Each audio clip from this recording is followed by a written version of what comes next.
Jamais ils ne confieront une vraie mission à quelqu'un comme vous. » Les mots tombèrent, cinglants et sonores, à travers la cour d'entraînement, perçant le cliquetis métallique des fusils et les aboiements saccadés des sergents instructeurs.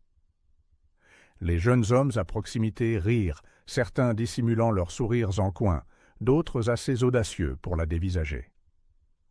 L'insulte flottait dans l'air, non pas pour son originalité, mais à cause de celui qui l'avait prononcé. Le capitaine Morgan, vétéran décoré, debout, les bras croisés et la mâchoire serrée. Il ne chuchota pas. Peu lui importait que la moitié du bataillon l'entende. Pour lui, écarter la lieutenante Claire Donovan n'était pas seulement de l'arrogance désinvolte, c'était une performance. Claire resta figée, les bottes fermement plantées dans la poussière, le visage figé dans un masque de calme qui ne trahissait rien. À l'intérieur, cependant, les mots la frappèrent comme des éclats d'obus. Elle s'était battue pour arriver jusqu'ici, non par privilège ou grâce à un nom de famille, mais par un entraînement acharné, des nuits sans fin à étudier des cartes et des stratégies, des matinées interminables à courir jusqu'à ce que ses poumons la brûlent. Et pourtant, pour lui, elle n'était qu'une femme qui n'avait pas sa place dans l'équation du champ de bataille. Les rumeurs avaient déjà circulé. Elle n'était pas assez forte. Elle était intelligente sur le papier, mais se figerait sous la pression. Elle était plus apte à la logistique ou aux communications, pas aux premières lignes. Et Morgan, avec sa voix de stentor et sa réputation, donnait simplement un visage et un poids à ses murmures. L'humiliation se propagea comme une traînée de poudre. Le soir venu, la caserne bourdonnait. Claire savait que l'histoire ne ferait qu'empirer à chaque nouvelle narration. Elle n'avait pas d'alliés, seulement une poignée de regards curieux qui attendèrent de voir si elle allait craquer, demander sa réaffectation ou s'effondrer sous la pression. Mais Claire n'était pas de cette trempe. Au contraire, l'insulte devint son carburant. Cette nuit-là, seule dans sa couchette, avec pour seule compagnie le bourdonnement des néons et les ronflements étouffés des autres, elle fixa le plafond et pensa à son père. Lui aussi avait été soldat, ni célèbre, ni haut gradé, mais discipliné, courageux et honnête. Il disait souvent « Dans ce monde, le respect ne t'est pas donné. Parfois, il faut le prendre. » Elle répéta ces mots comme une prière. Le lendemain matin, elle se présenta à l'entraînement avant l'aube, plus tôt que quiconque. Elle se poussa plus durement, escaladant des murs plus hauts, courant de plus longues distances, tirant jusqu'à ce que son épaule soit douloureuse. Chaque petite amélioration était la sienne, sans applaudissements, sans reconnaissance. Les instructeurs observaient, notant sa détermination, mais parlaient peu. Elle ne le faisait pas pour eux. Elle le faisait pour le moment où le champ de bataille, et non les mots, parleraient pour elle. Ce qu'elle ignorait, c'est que l'occasion se présenterait plus tôt que quiconque ne l'aurait cru. Une mission se préparait dans l'ombre, classifiée, dangereuse, à la limite de l'impossible. Et quand tout tournerait mal et que chaque homme qui s'était moqué d'elle commencerait à faiblir, ce serait à son tour de sortir de l'ombre. Les ordres tombèrent par un matin gris, du genre où le ciel semblait taillé dans l'acier. Le bataillon fut briefé dans une salle scellée, le projecteur faisant vaciller des images satellites d'un village frontalier étranglé entre deux factions belligérantes. La présence d'otages était confirmée. Une cache d'armes, volatile et lourdement gardée, se trouvait sous un entrepôt abandonné. La mission était classée comme critique. Un échec signifierait non seulement la perte de vies innocentes, mais aussi l'escalade du conflit dans toute la région. Le capitaine Morgan se tenait à l'avant, pointant avec sa cravache les points d'entrée et les itinéraires de repli. Sa voix était stable, autoritaire, chaque syllabe conçue pour inspirer l'obéissance. Il assigna les rôles rapidement, avec confiance, presque rituellement. Claire était assise près du fond, prenant des notes, son stylo serré entre ses doigts. Quand Morgan arriva à son nom, il marqua à peine une pause. « Lieutenant Donovan, équipe de soutien, supervision de la logistique. » Le mot « soutien » la piqua plus que l'insulte qu'il avait crachée des semaines auparavant. Elle devait surveiller depuis un véhicule secondaire, coordonner les lignes de ravitaillement et maintenir les communications claires. C'était sûr, C'était nécessaire, mais ce n'était pas là que la bataille se gagnerait. Elle acquiesça sans protester. Elle sentait les regards de ses pairs, certains avec de légers sourires en coin, d'autres avec pitié. Le message tacite était clair. Morgan l'avait tenu à l'écart du vrai combat. Pendant les 48 heures suivantes, les préparatifs les absorbèrent. Les soldats vérifièrent leurs armes, étudièrent les cartes, répétèrent les manœuvres d'effraction. Claire travailla avec une précision silencieuse, s'assurant que chaque ligne de communication était redondante, que chaque imprévu était pris en compte. Extérieurement calme, à l'intérieur, elle bouillonnait. Chaque fibre de son être voulait prouver qu'elle était plus qu'une officier de logistique, plus que la pensée après coup que Morgan avait fait d'elle. Puis vint la nuit de la mission. Le convoi partit sous le clair de lune, la poussière s'élevant en spirale derrière les camions blindés. Claire était assise dans le véhicule arrière, casque sur les oreilles, les yeux rivés sur l'écran lumineux devant elle. Elle écoutait les voix de son équipe. Percer les parasites, des ordres brefs, des rafales de tir au loin, le rythme martelant des bottes s'engouffrant dans des ruelles étroites. Tout semblait se dérouler comme prévu, jusqu'à ce que ce ne soit plus le cas. À mi-chemin de l'assaut, le chaos éclata. Une deuxième vague de combattants ennemis surgit de tunnels cachés. Les tirs tonnèrent. Des explosions fendirent la nuit. Le plan impeccable de la mission s'effondra dans la confusion. La voix de Morgan cria dans les coms, hachée et paniquée. « On est coupé! Hostiles sur les deux flancs! Il nous faut des itinéraires d'extraction maintenant! » Les doigts de Claire volèrent sur les cartes, déroutant, calculant, donnant des directions du mieux qu'elle pouvait. Mais son instinct se serra quand elle réalisa le pire.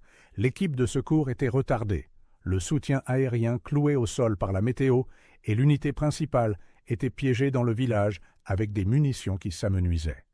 Les moniteurs s'illuminèrent de signaux rouges. Les pertes s'accumulaient. Des cris transpercèrent les coms. Et puis, le silence. La ligne devint muette. L'équipe de soutien se figea, ne sachant que faire. Le cœur de Claire battait la chamade. Tous les protocoles disaient de rester sur place, d'attendre les ordres, de ne pas compromettre l'unité secondaire. Mais si elle obéissait au règlement, ils mourraient tous. Elle se souvint des mots de Morgan. « Jamais ils ne confieront une vraie mission à quelqu'un comme vous. » Peut-être avait-il raison, peut-être que personne ne le ferait. Mais à cet instant, elle n'avait pas besoin de confiance. Elle avait besoin de courage. Elle déboucla son gilet, sa voix ferme, alors qu'elle donnait des instructions aux soldats restants. « Tenez cette position, gardez les coms actives. J'y vais. » Les hommes la dévisagèrent, stupéfaits. Quelques-uns commencèrent à protester, mais le feu dans ses yeux les fit taire. Sans attendre d'approbation, elle saisit son fusil, abaissa sa capuche et glissa hors de l'ombre du véhicule. Le champ de bataille devant elle était une tempête de fumée et de flammes. Mais à travers elle, une silhouette commença à se déplacer avec détermination, invisible, sous-estimée, comme elle l'avait toujours été. Le village était un labyrinthe de murs en ruine et de ruelles étroites, éclairées par le scintillement des toits en feu. Claire se déplaçait rapidement, ses pas silencieux sur la poussière. Elle s'était barbouillé le visage de terre, avait passé une écharpe en lambeaux sur ses cheveux et s'était débarrassée de tout ce qui criait « officier ». Dans la brume sombre, elle pouvait passer pour une civile ou un fantôme. C'était son seul avantage. Elle entendit le chaos avant de le voir. Les tirs claquaient comme des fouets dans la nuit, les cris ricochaient dans le dédale, et au loin, le rugissement guttural d'une mitrailleuse clouait ses camarades au sol. Son cœur battait à tout rompre, mais sa respiration était calme, chaque inspiration et expiration disciplinée, mesurée. La peur était là, elle l'était toujours, mais la peur l'aiguisait maintenant. Elle se plaqua contre un mur, écoutant. 2 soldats ennemis passèrent à quelques mètres d'elle, riant, certains de leur domination. Elle attendit, compta leurs pas, puis se glissa derrière eux comme une ombre. Un coup précis avec la crosse de son fusil abattit le premier homme. Le second eut à peine le temps de haleter avant qu'elle ne le réduise au silence avec son couteau. Elle traîna les corps dans l'obscurité, ses mouvements exercés, délibérés. Chaque soldat avait douté de sa force, de sa résilience. Mais ici, dépouillée de son grade et de son titre, elle leur prouvait le contraire à chaque pas. Elle ne faisait pas que survivre, elle chassait. En s'enfonçant plus profondément, elle trouva enfin l'unité. Morgan et ses hommes étaient coincés à l'intérieur de l'entrepôt à moitié effondrés, forcés de s'accroupir derrière des caisses brisées. Les balles déchiquetaient les murs, des éclats de bois volant à chaque impact. Le capitaine, autrefois si confiant, semblait pâle, désespéré. Sa radio crépitait un parasite inutile. Pour la première fois, il n'était plus l'homme en contrôle. Claire balaya la scène du regard. Un nid de mitrailleuses sur le balcon supérieur décimait l'escouade. Il était impossible de les contourner à découvert. Mais le balcon avait une faiblesse, une conduite de carburant exposée le long du mur. Si elle pouvait l'enflammer, l'explosion détruirait le nid. Elle se glissa à travers les ombres, grimpant sur les débris, se déplaçant avec une agilité née d'années à être sous-estimée, négligée, forcée de s'adapter. Elle atteignit la conduite, tira une grenade de sa ceinture et la coinça contre le tuyau. Un tir sec sur la goupille, une prière murmurée. Et puis, le feu éclata. L'explosion rugit à travers le bâtiment, le balcon s'effondrant dans une tempête de flammes et d'acier hurlant. Les soldats en bas, stupéfaits, levèrent les yeux pour voir une silhouette encapuchonnée émerger de la fumée. Claire leva son arme, les couvrant tandis que les combattants ennemis se dispersaient, paniqués. Sa voix perça la brume, stable et autoritaire.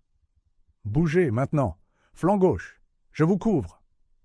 Pendant un instant, ils hésitèrent, confus, refusant de croire que la voix était la sienne. Mais l'instinct l'emporta sur le doute. Ils obéirent. Ensemble, ils avancèrent, repoussant l'embuscade ruelle après ruelle. Chacun de ces mouvements était précis, intrépide et impitoyable.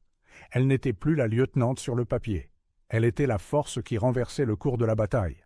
Morgan trébucha à côté d'elle, les yeux écarquillés d'incrédulité. « Donovan ? Qu'est-ce que… » commença-t-il, mais une autre rafale de tir le coupa. Il la vit recharger avec une efficacité fluide, tirer avec une précision parfaite et guider ses hommes hors d'un piège dont il n'avait pu s'extraire lui-même.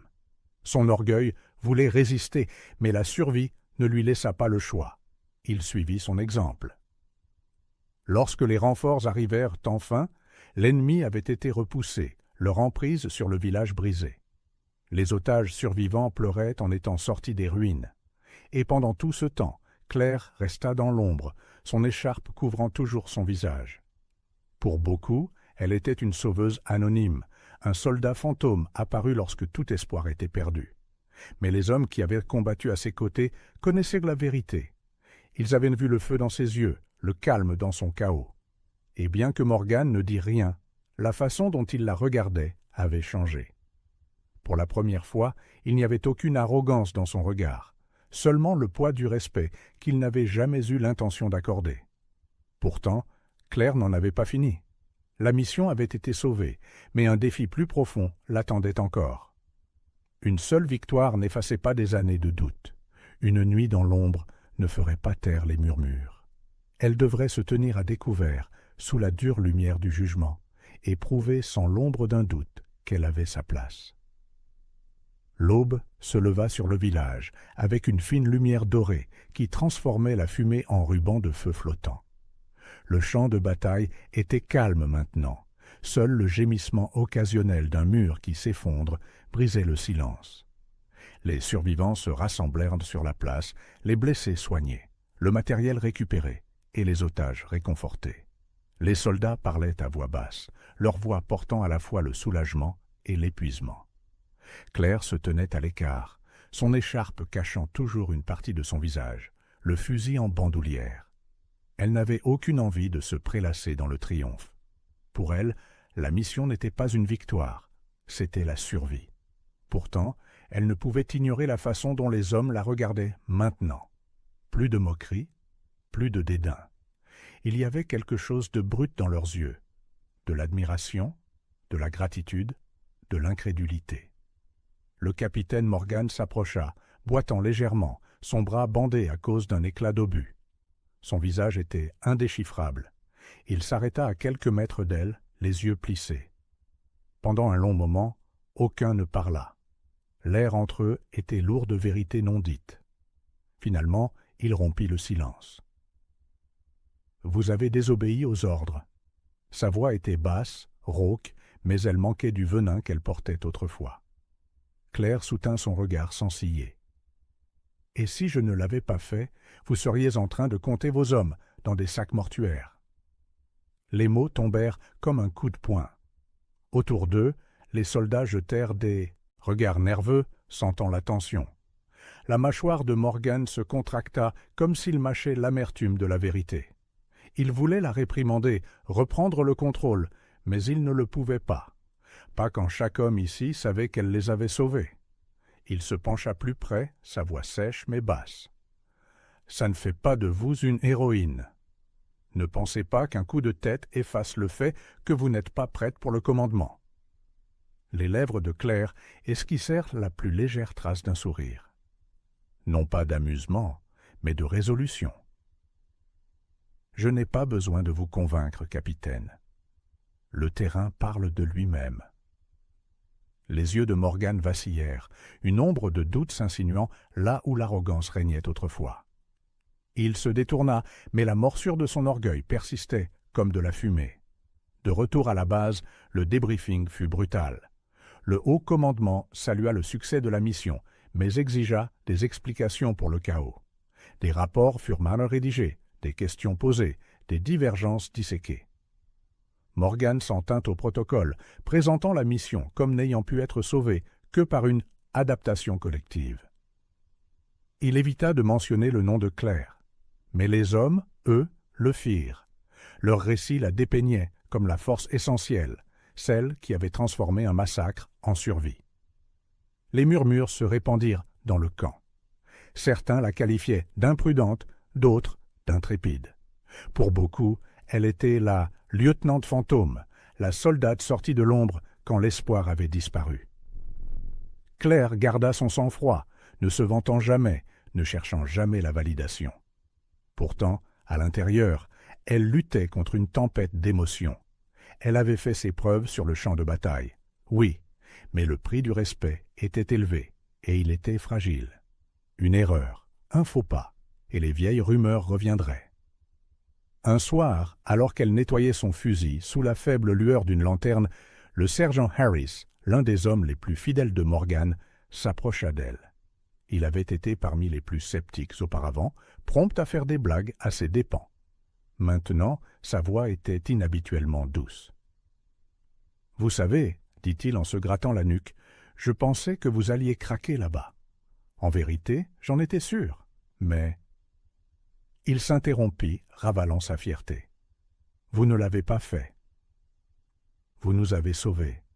J'avais tort. » Claire leva les yeux, l'étudiant. Il ne demandait pas pardon. Il reconnaissait seulement une vérité qui lui pesait. Elle hocha la tête une fois. « Vous n'étiez pas le seul à penser ça. » Il eut un rire plein de remords. « Peut-être, mais vous avez fait de nous des croyants, lieutenante. Même si le capitaine ne le dira pas. » Pour la première fois, Claire sentit le changement, non seulement chez les hommes autour d'elle, mais en elle-même. Le respect n'était plus un rêve lointain. Il était là, fragile, mais réel, et bien que Morgan puisse s'accrocher à son orgueil, même lui ne pouvait nier que le champ de bataille avait parlé plus fort que son arrogance. Pourtant, Claire savait que ce n'était pas la fin. Le respect gagné dans les murmures devait être gravé dans la pierre. Et le destin, avec sa précision cruelle, façonnait déjà l'instant qui déciderait une bonne fois pour toutes de qui elle était censée être. Des semaines passèrent, mais le poids de cette mission persistait. Les rapports circulaient au sein du haut commandement, remodelés par la politique et l'ego. Certains saluaient l'opération comme un triomphe de leadership, d'autres la rejetaient comme un quasi-désastre sauvé par la chance. Pourtant, parmi la troupe, une autre histoire perdurait. La nuit où une lieutenante était sortie de l'ombre et avait changé le cours des choses. Claire continua avec une discipline silencieuse, s'entraînant plus dur, encadrant les jeunes recrues et refusant de se laisser entraîner dans les commérages.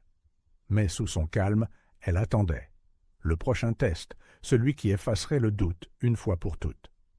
Il arrive plus tôt que prévu. Une fuite de renseignements révéla que l'ennemi, humilié par sa retraite, s'était regroupé et préparait une contre-attaque. Leur cible, la base même où l'unité de Claire était stationnée. Contrairement au raid du village, ce n'était pas une mission secrète. C'était la survie sur leur propre terrain. L'attaque survint au cœur de la nuit. Des mortiers illuminèrent le ciel, les alarmes hurlèrent et le chaos déchira les casernes. Les soldats se précipitèrent vers les positions défensives, désorientés et paniqués. Morgan essaya de les rallier, mais sa voix fut noyée dans la cacophonie des explosions. Les canaux de commandement étaient brouillés. Claire n'attendit pas les ordres. Elle grimpa sur la tour de guet, scrutant le champ de bataille avec des yeux perçants. L'ennemi avançait par vagues, méthodique et implacable, exploitant chaque faiblesse. Si la défense tenait, ce serait de justesse. Si elle échouait, la base tomberait. Elle sauta à bas, criant des instructions qui perçaient le bruit. Déplacez les armes lourdes sur le mur est. Mettez les blessés à l'abri et scellez la porte ouest. Vous, tirez un feu de suppression à mon signal. Sa voix était stable, autoritaire, vibrante de certitude. Les hommes obéirent, non pas à cause de son grade, mais à cause du feu dans son ton, de la confiance qu'elle avait gagnée dans le village. Harris fut le premier à rallier les autres à sa cause, et bientôt, le chaos commença à se transformer en ordre. Morgan le vit. Pour la deuxième fois, il regarda le commandement qu'il pensait être le sien, lui glisser entre les doigts, non par la force, mais par le respect. Il essaya de s'imposer, mais les hommes ne se tournaient plus vers lui pour obtenir des directives. Ils se tournaient vers elle. La bataille fit rage pendant des heures. Claire se déplaçait à travers la fumée et le feu, intrépide, infatigable, transportant des munitions au front, tirant un soldat blessé en sécurité, puis chargeant à nouveau pour détruire un nid de mitrailleuses avec une grenade bien placée. Elle était partout, une force de volonté qui refusait de céder. Au plus fort du combat, l'ennemi fit une brèche dans le mur est. Morgan, qui y menait une escouade, fut acculé. Pendant un instant, l'histoire menaça de se répéter. Ses hommes piégés, ses options épuisées. Mais alors, Claire apparut, émergeant de la fumée avec des renforts qu'elle avait tirés de la réserve. Ils combattirent côte à côte, dos à dos, repoussant les envahisseurs centimètre par centimètre sanglants. Lorsque le dernier mortier tomba dans le silence et que l'ennemi se retira dans la nuit, la base tenait toujours, brisée, meurtrie, mais invaincue. Et au centre de tout cela se trouvait Claire, le visage strié de suie, son uniforme déchiré, ses yeux brûlants d'épuisement et de triomphe. Après coup, alors que les médecins se déplaçaient parmi les blessés et que les soldats s'affalaient contre les murs, soulagé, Morgan s'approcha d'elle.